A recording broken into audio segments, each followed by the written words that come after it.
सभी प्यारे छात्रों का कक्षा 10वीं गणित में स्वागत है और आगे बढ़ते हुए आज हम हल करने वाले हैं प्रश्नावली 2.3 का प्रश्न क्रमांक 2 का तीसरा क्वेश्चन। और ये भी काफ़ी इम्पोर्टेंट क्वेश्चन है। तो इसमें हमें सबसे पहले ये जो तीसरा क्वेश्चन दिया गया है ना, इसको मैं अलग से नेक्स्ट पेज पर लिख लेता हूँ। तो ये देखिए, मैंने यहाँ पे इस क्वेश्चन को लिख लिया है। अब देखो क्वेश्चन में क्या बोला गया है कि पहले बहुपद से दूसरे बहुपद को भाग करके जांच कीजिए कि क्या प्रथम बहुपद द्वितीय बहुपद का गुणनखंड है या नहीं। मतलब आपको ये वाला बहुपद दिया गया है और एक ये वाला बहुपद दिया गया है।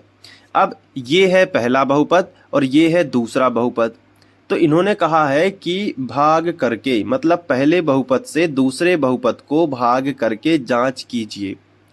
तो अब इसमें क्या करना है कि इन दोनों का हमें भाग करना है और जांच करना है कि क्या प्रथम बहुपद द्वितीय बहुपद का गुणनखंड है या नहीं है।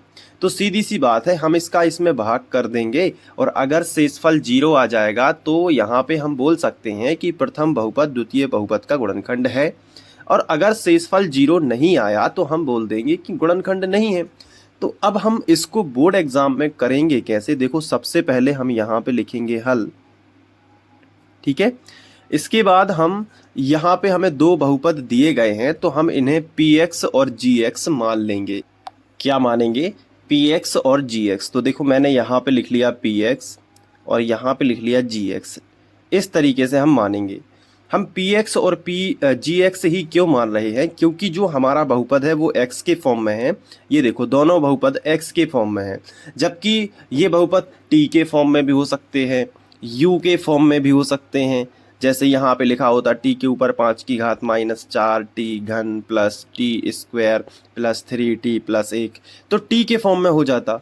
अगर ये वाले बहुपद u के फॉर्म में भी होते हैं, ये वाले बहुपद x के फॉर्म में भी होते हैं, y के फॉर्म में भी होते हैं। तो जैसे हो, जैसे x के फॉर्म में है तो हम px और gx लिखते।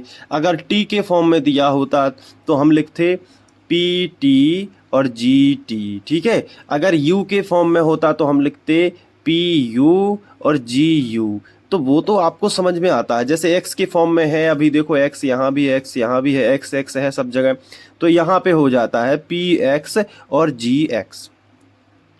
लेकिन सवाल ये उठता है कि इसमें से px किसे माने और gx किसे माने, सवाल ये उठता है ना। तो मैं तुम्हें एक ट्रिक बताता हूँ जिसमें ज़्यादा पद हों। देखो इसमें कितने पद हैं? 1 2 3 4 5, इसमें 5 पद हैं। अब इसमें देखो कितने पद हैं? 1 2 3। तो बताओ ज़्यादा पद किस में है, 5 है कि 3 है? तो तुम कहोगे सर 5 है इस बहुपद में, तो इसे ही px मान लेना। इसे क्या मानोगे? px। तो जो बचा है उसे क्या मानोगे? gx। जिसमें कम पद होते हैं उसे तुम gx मान लोगे। तो कैसे लिखोगे एग्जाम में जब ये क्वेश्चन आ जाएगा पेपर में? तो देखो कैसे लिखोगे, सबसे पहले तुम लिखोगे माना।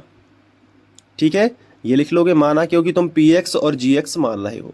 अब इसके बाद ये जो है जिसमें ज़्यादा पद है उसे px, तो नीचे लिखोगे कि px तुमने माना है, px बराबर जो माना है वो ये है। ये पूरा लिख लो। क्या होगा? x के ऊपर 5 की घात -4x घन प्लस x वर्ग प्लस 3x प्लस 1। ये पूरा तुम px लिखोगे। बताओ बन जाएगा? बिल्कुल बन जाएगा, इसमें तो कोई दिक्कत है नहीं। अब gx लिखोगे इसके नीचे, ये भी बन जाएगा। gx बिल्कुल देख के लिखना है। x के ऊपर 3 की घात -3x धन 1। तो देखो px भी तुमने लिख लिया और gx भी तुमने लिख लिया। अब हमें देखो इसमें लिखा है ना कि भाग करके जांच करना है, तो यहाँ पे लिखोगे इसलिए और फिर लिख देना कि px भागित gx, ऐसे लिख देना px भागित gx। लिख लोगे? बिल्कुल लिख लोगे। अब px भागित gx का मतलब क्या है? यहाँ पे भाग का चिन्ह बनाओगे, बिल्कुल बना लेते हैं। तो स्केल उठाया, इस तरीके से रखा और सीधी लाइन खींच दी। बिल्कुल सीधी लाइन खींचना है इस तरीके से, तो ये अपनी सीधी लाइन आ जाएगी। इसके बाद यहाँ पे तुम्हें ऐसे कर लेना, ये वाला चिन्ह बना लेना। अब जो px है उसको अंदर लिख लो, ये पूरा का पूरा देख के लिख लो यहाँ पे। और जो अपना gx है वो यहाँ पे लिख लो, x के ऊपर 3 की घात -3x प्लस 1। देखो ये px लिख लिया। हमेशा px भाग के चिन्ह के अंदर ही लिखना होता है और जो gx होता है वो भाग के चिन्ह के बाहर लिखना होता है। क्लियर हुआ कि नहीं? अब इसको कैसे हम भाग करने की जो प्रोसेस है वो कैसे करेंगे, बहुत ही सिंपल है। पहला पद यहाँ पे देखो और पहला पद यहाँ पे देखो। अब इन दोनों के बीच में जो डिफरेंस तुम्हें दिख रहा हो, जो अंतर तुम्हें दिख रहा हो, वो यहाँ पे लिखो। तो बिल्कुल देख लेते हैं। यहाँ पे देखोगे तो x के ऊपर 5 की घात है और यहाँ पे देखोगे तो x के ऊपर 3 की घात है। तो यहाँ पे x के ऊपर 2 की घात का डिफरेंस है। कैसे? ध्यान से समझो। अगर 3 में गुणा में घातें जुड़ती हैं, ध्यान रखना, गुणा में घातें गुणा नहीं होती, नहीं तो तुम समझो 3 दूनी तो 6 होगा सर, नहीं, गुणा में घातें जुड़ती हैं। तो 3 की घात और 2 की घात टोटल 5 की घात बना देगा कि नहीं? इसलिए इन दोनों के बीच में डिफरेंस कितने का है? x के ऊपर 2 की घात का। 3 की घात है, तुमने कहा 2 की घात और मिल जाएगी तो 5 की घात हो जाएगी। तो इन दोनों के बीच में डिफरेंस कितने का है? x के ऊपर 2 की घात की। आया समझ में? बिल्कुल आ गया। तो इन दोनों के बीच में जो डिफरेंस हमने यहाँ पे लिखा है उसका गुणा इसमें भी होगा, उसका गुणा इसमें भी होगा और उसका गुणा इसमें भी होगा। आया समझ में कि नहीं? चलो करते हैं। पहले तो इसका गुणा इसमें होगा, तो बिल्कुल नहीं सोचना है, ऊपर का ही डुप्लीकेट नीचे लिख देना है, x के ऊपर 5 की घात। कोई दिक्कत? बिल्कुल कोई दिक्कत नहीं। इसके बाद ये वाली चीज इसमें गुणा करेगी। तो पहले देख लो कि 2 की घात और 1 की घात ये है, तो गुणा में घातें जुड़ती हैं, तो 2 और 1 3 की घात बनेगी, तो यहीं लिखेंगे, क्योंकि 3 की घात के नीचे ही 3 की घात लिखेंगे। चलिए अब इसको करते कैसे हैं? जैसे ही तुम्हें यहाँ पे माइनस दिखे, चाहे यहाँ पे माइनस दिख जाए चाहे यहाँ पे माइनस दिख जाए, सतर्क हो जाना, पहले चिन्हों का गुणा करना। तो यहाँ पे माइनस है और यहाँ कोई भी साइन नहीं है, तो ये प्लस है। आया समझ में कि नहीं? तो सबसे पहले किसका करोगे? चिन्हों का। माइनस प्लस अलग अलग चिन्ह है, हमेशा माइनस ही आएगा। अब करो संख्या का। चिन्ह का हो गया, आप करो संख्या का। यहाँ पे 3 है, यहाँ पे 1 माना जाएगा, कोई भी चीज नहीं लिखी है तो 1 है इसका गुणांक, तो 3 एकम 3, बिल्कुल संख्या का हो गया। अब करो x का। तो x के ऊपर 2 की घात यहाँ पे है और x के ऊपर 1 की घात यहाँ पे है, तो 2 और 1 कितने की हो जाएगी? 3 की। तो यहाँ पे हो गया x के ऊपर 3 की घात। अब इसका गुणा इसमें भी कर लो, तो x वर्ग एकम x वर्ग होगा, तो यहाँ पे लिखोगे वो भी प्लस का, क्योंकि कोई माइनस नहीं है तो सतर्क होने की जरूरत नहीं है, प्लस का ही आएगा। तो प्लस का अपना हो जाएगा x वर्ग। बताओ आ गया समझ में? बिल्कुल आ गया। अब स्केल उठाओ और सीधी लाइन खींच दो, बिल्कुल इस तरीके से। इसके बाद हमें ऊपर वाली संख्या में से नीचे वाली संख्या घटानी है, तो क्या करोगे? नीचे वाली संख्याओं के चिन्ह बदल दोगे। तो जैसे ये प्लस का है तो ये हो जाएगा माइनस का, ये माइनस का है तो ये हो जाएगा प्लस का, और ये प्लस का है तो ये हो जाएगा माइनस का। पहला पद तो बिल्कुल काट दो, इसमें तो कोई दिक्कत वाली बात नहीं है, ये तो बिल्कुल कैंसिल होगा, क्योंकि x के ऊपर 5 की घात प्लस माइनस के डुप्लीकेट हैं, तो ये कट जाएंगे। अब इधर देखो, माइनस का 4x घन है और प्लस का 3x पे 3 की घात है, मतलब 3x घन है। तो कैसे करोगे इसको? बहुत सिंपल है, बड़ी संख्या में से छोटी संख्या घटाओ। 4 में से 3 जाएंगे, कितने बचेंगे? 1x घन ही बचेगा। ठीक है, x घन, क्योंकि जोड़ना घटाना में पावर डिस्टर्ब नहीं करना है, केवल गुणा में पावर जो है, यानी कि घातों का जोड़ना हो जाता है, गुणा करते हैं जब। लेकिन जब जोड़ना घटाना करते हैं तो घातें डिस्टर्ब नहीं करनी है। x पे यहाँ भी घन था, x पे यहाँ भी घन है, तो x पे यहाँ भी घन होगा। ठीक है, क्लियर? अब देखो, 4 में से 3 गया तो 1 बचा, तो 1x घन लिख दिया। लेकिन सवाल ये उठता है कि प्लस का बचा कि माइनस का, तो बड़ी संख्या का चिन्ह लगाते हैं। 4 और 3 में बड़ा कौन था? 4, इसका चिन्ह क्या है? माइनस, तो यहाँ पे भी क्या लगा दो? माइनस। कोई दिक्कत? बिल्कुल कोई दिक्कत नहीं। अब यहाँ आगे बढ़ोगे तो प्लस का x वर्ग और माइनस का x वर्ग ये फिर से कट जाएगा, क्योंकि प्लस माइनस का डुप्लीकेट।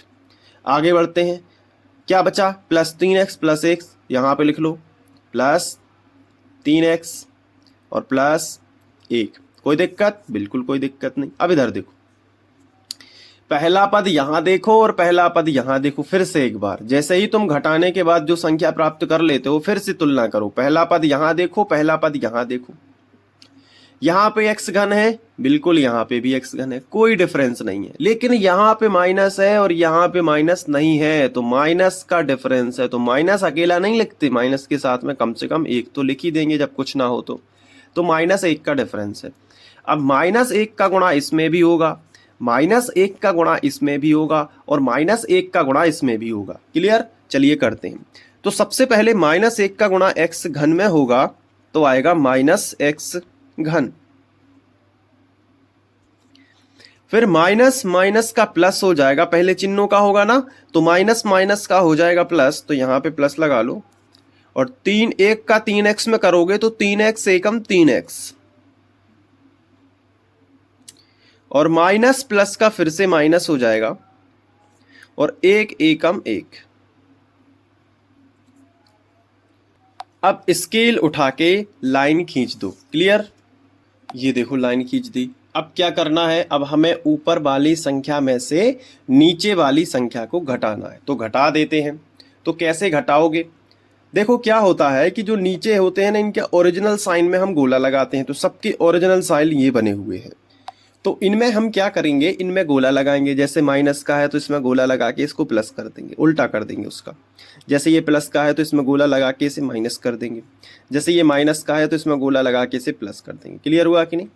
अब देखो माइनस का x घन और प्लस का x घन ये डुप्लीकेट है तो ये कट जाएगा। प्लस का 3x माइनस का 3x ये भी कट जाएगा, लेकिन ये प्लस का 1 है और ये भी प्लस का 1 है तो ये प्लस का 2 हो जाएगा। तो अरे यार शेषफल 0 नहीं आया।